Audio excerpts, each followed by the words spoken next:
என்னதான் புது மாடல்ல கிரைண்டர் நெறைய வந்தாலும், இந்த கிரைண்டர் மாரி வரவே வராது. இது மாவு அரைக்க ரொம்பவே ஈஸியா இருக்கும். இன்னைக்கு வடை மாவு நான் இதில தான் அரைச்சேன். வடைக்கு மாவு அரைக்கும்போது உளுந்து கூட கொஞ்சமா அரிசியும் ஊற வச்சு அரைச்சோம்னா, வடை ரொம்ப கிறிஸ்பியா இருக்கும்.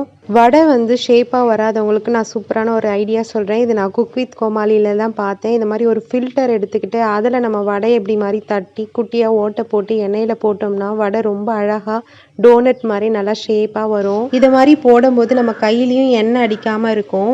எப்பல்லாம் நம்ம இட்லிக்கு மாவு அரைக்கிறோமோ, அப்பல்லாம் ஒரு டம்ளர் இந்த மாரி உளுந்து ஊற வச்சு வடை செஞ்சு பாருங்க. ரொம்ப நல்லாருக்கும். குழந்தைங்களுக்கு இது ரொம்ப ரொம்ப நல்லது உடம்புக்கு. குட்டி இன்னைக்கு ஸ்கூல்லேருந்து வந்ததுக்கப்புறம் இதுதான் அவளுக்கு ஸ்நாக்ஸு. இது கூட தேங்காய் சட்னி இல்லைன்னா சாம்பார் இது 2மே ரொம்ப நல்லாயிருக்கும். உளுந்து கூட அரிசி மாவு போட்டதால வடை நல்லா கிறிஸ்பியா மொறுமொறுன்னு இருந்துச்சு. இப்போ நான் இந்த வடைய மதியம் வச்ச சாம்பாரோட சேர்த்து சாப்பிட போறேன். நாளைக்கு இன்னொரு வீடியோல பார்க்கலாம்.